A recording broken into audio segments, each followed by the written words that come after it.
Cigars with them. Today's topic is Beyond a Resource. Coming to you live from Richmond, Virginia at Black Irish Social Club. Today I have the wonderful privilege of introducing Frederick Brown from Sorellix LLC. So Frederick, thank you so much for coming out again. I really appreciate having you here. It's such a huge honor. Pleasure's all mine. Yes, definitely. So I want to get into these questions because I'm so eager to talk to you. Yes. So I want to know, when did you start smoking? I started smoking in 2009. I was a real estate agent in New York State, and a dear friend of mine, Anita, had invited me to one of her events. Excuse me. And I came and I smoked my first cigar. It was a house blend, and I loved it. It was just, I knew I belonged there. Right. just seeing other successful, happy, prominent Black people there, I knew I belonged, and I've loved it ever since. It's been something that I've incorporated into my business, my personal life, and it's who I am. Yeah, I totally agree. Let me tell you, like, once you smoke one cigar, once you go there, it's no turning back. You don't go back. Yeah, no. Not at all. In your book, you talk about new cigar smokers, but specifically you mentioned cigars that are great for new cigar smokers. Personally, what do you think are two that new cigar smokers should automatically try? I know that's making it a hard question. I'm of all of those, I'm very partial to Connecticut's. Yes. That's the one cigar that I always tell people when they want to start out.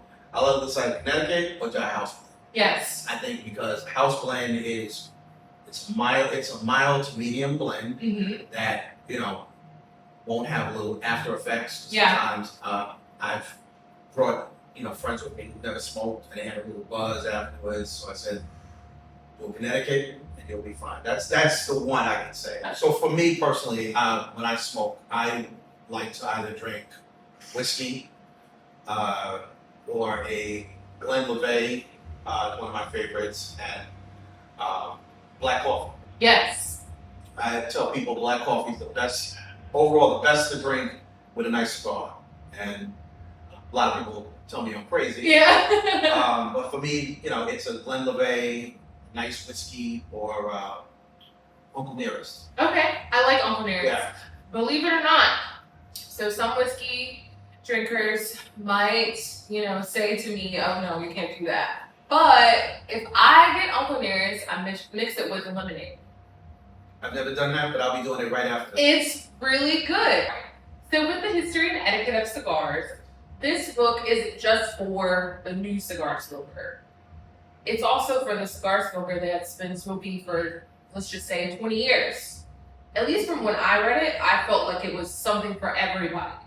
Do you feel that same way? And also, is there anything in your book that you think is particular to someone who's been smoking for a while? The intent was for everybody because Good. what I never wanted to do when I published it was to have it speak over me. Right. I didn't want it to speak over people that had never smoked cigars, and I didn't want to act like I know more than people that have smoked cigars longer than I've been alive. Right. The dominant feedback that I've gotten from a lot of people was more from people that have smoked cigars, and a lot of them said, I didn't know that. Certain things they didn't know. They didn't know about the overall history of cigars, or they had an idea, or that they had, they had a previous thought, and then they were like, "Oh, I didn't know this. I really enjoyed it. It was good." So this is for cigar smokers that have smoked cigars from gas stations to the finest cigar lounges in the country.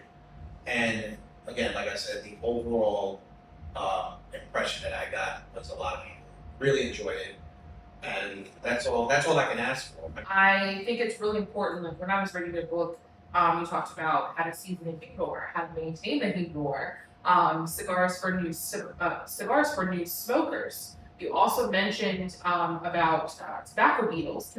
There's so many books that I've actually read myself just trying to educate myself always with more knowledge about cigars. And some of the books really leave out tobacco beetles, and that's a real thing. We obviously don't want to have those, but if you don't take care of your cigars, then you can have issues like that. Yes. I really like the fact that in your book you really wanted to break it down for folks, as well as talking about gifting cigars. So for someone who's a new cigar smoker who isn't really sure, okay, I'm smoking cigars, and I'm new to this, I'm going to different cigar lounges and all of those things, but I want to gift a friend a cigar and they're not a smoker yet. I'm trying to pull them in.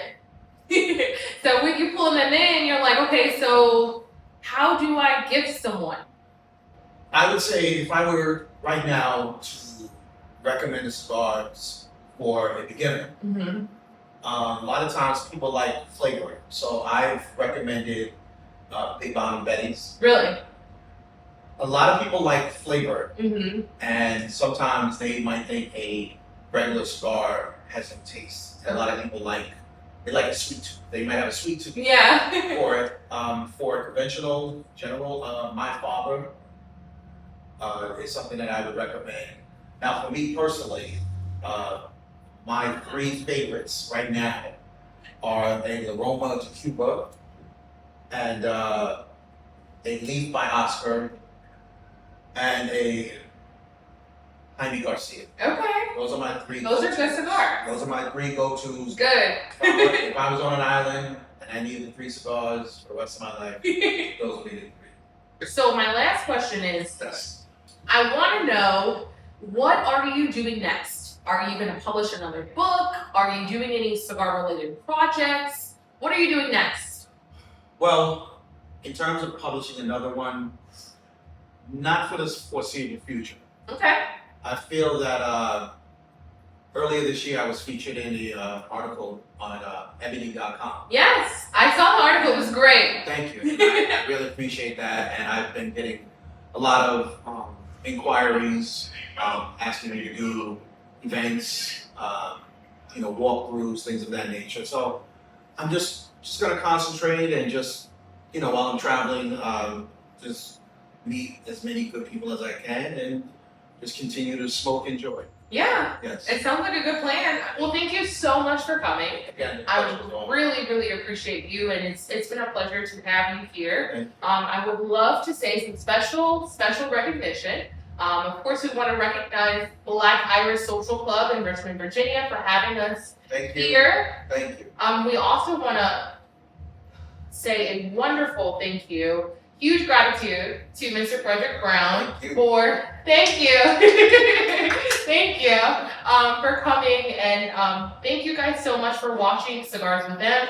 It's always been a pleasure.